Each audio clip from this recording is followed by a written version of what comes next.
Halo semuanya, perkenalkan nama saya Rabelia Bonavita dengan NIM 211012722003 dari Prodi Pendidikan Khusus angkatan tahun 2021.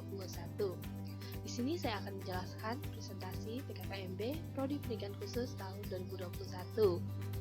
Mari kita mulai dengan Special Need Inauguration Part 11. Mari kita mulai langsung.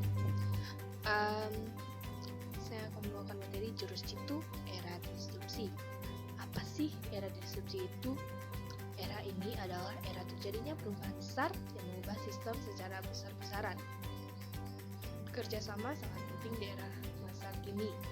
Digitalisasi pun mencapai seluruh dunia di zaman sekarang. Jadilah orang yang rendah hati, karena dengan rendah hati kita akan mempunyai banyak kolega dan diterima di masyarakat.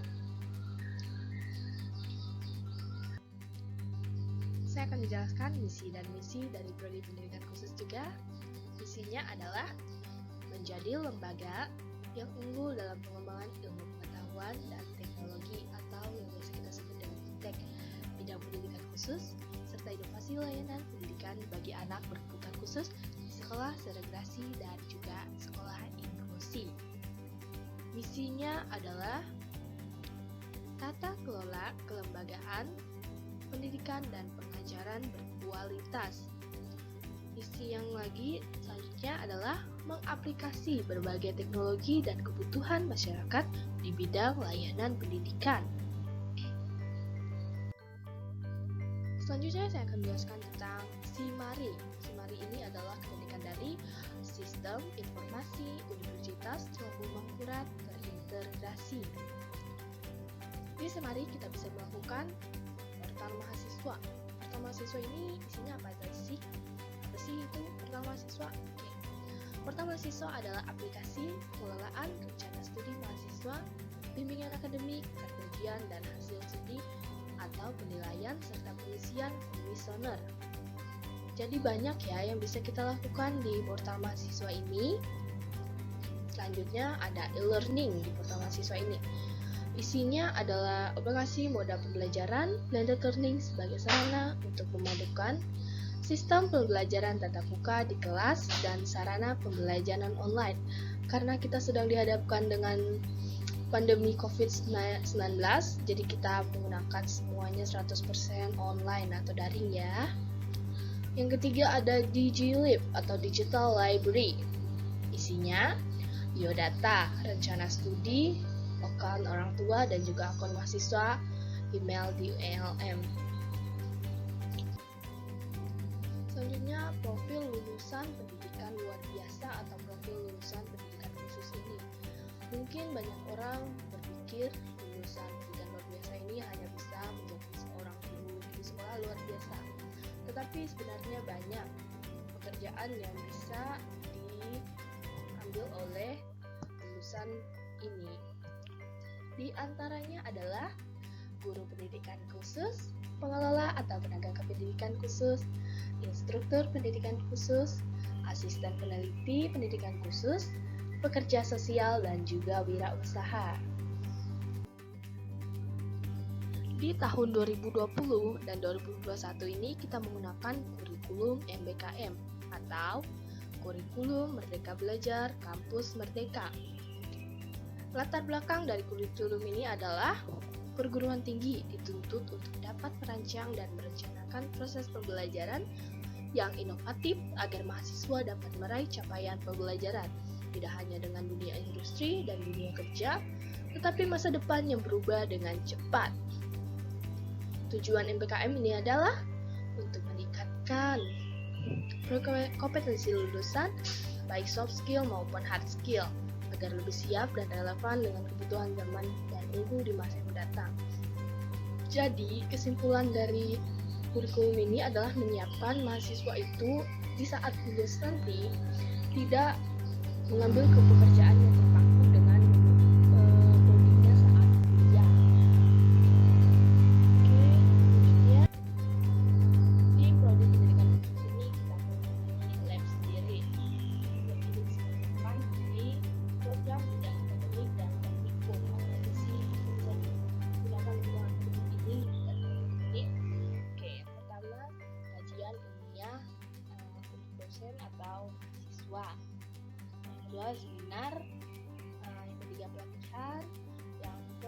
4 praktikum, dan juga case conference.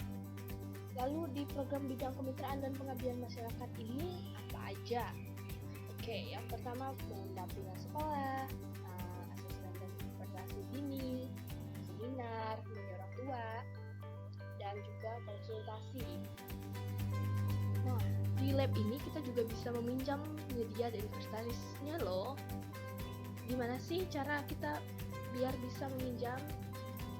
Oke, saya akan jelaskan. Yang pertama, mahasiswa atau dosen bisa menyampaikan kebutuhan peminjaman inventaris laboratorium. Yang kedua, laboran mengecek ketersediaan inventaris laboratorium. Yang ketiga, apabila inventaris tidak tersedia, mahasiswa atau dosen tidak jadi melakukan peminjaman. Yang keempat, laboran menyediakan inventaris laboratorium yang dibutuhkan. Yang kelima, mahasiswa atau dosen menerima peminjaman inventaris laboratorium sesuai kesepakatan. Yang keenam, jangan lupa dikembalikan ya. Pengertian etika. Apa sih etika itu? Oke, etika itu adalah yang berkenaan dengan yang baik dan apa yang buruk, baik atau benar. Nah, yang dianut suatu golongan atau juga masyarakat. Nah, macam-macam etika saat kuliah loh. Etika mengirim pesan kepada dosen. Yang pertama, perhatikan waktu kita mengirim pesan. Jangan mengirim pesan pada saat tengah malam, atau di saat subuh, atau saat weekend. Yang kedua, gunakanlah bahasa Indonesia yang baik dan juga benar. Yang ketiga, salam dan sebutkan identitas, sebutkan nama, sebutkan NIM, dan juga dari prodi mana, angkatan tahun berapa. Yang keempat, ucapkan maaf dan terima kasih. Yang kedua, etika berpakaian. Etika berpakaian ini sangat penting di pembelajaran online seperti sekarang ataupun pembelajaran di saat offline nanti. Yang pertama, harus menggunakan pakaian yang sopan dan rapi. Yang kedua, tata rias wajah yang tidak berlebihan. Yang ketiga, tidak memakai kaos oblong.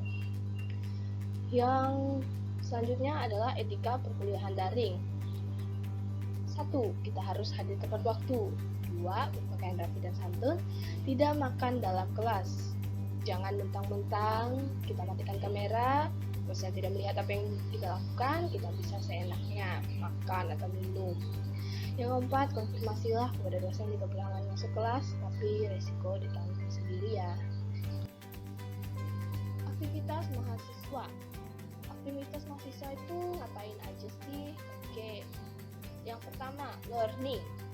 Learning ini pembelajaran materi online atau learning object berupa serangkaian kombinasi teks, visual, animasi, dan lain-lainnya. Selanjutnya, deepening. Deepening ini adalah pendalaman aktif dalam forum diskusi online. Jadi, jika ada diskusi dalam suatu grup WhatsApp atau di grup Telegram atau dimanapun itu, hendaknya kita itu aktif dalam diskusi tersebut. Yang ketiga, applying. Applying ini adalah menerapkan maksudnya menyelesaikan tugas individu atau tugas kelompok yang diberikan oleh dosen. Yang keempat ada mastering. Mastering ini mengerjakan tugas atau kuis online sebagai alat evaluasi dari dosen. Penjaga Franklin pernah mengatakan, "Beritahu aku, maka aku akan lupa. Ajari aku mungkin akan ingat. Libatkan aku, maka aku akan belajar." Sekian penjelasan saya dari materi PKKMB Prodi tanggal 13, 14, dan 15 Agustus 2021. Semoga sesi belajar kita nanti produktif dan menyenangkan. Dan jangan lupa tetap terapkan protokol kesehatan 5M.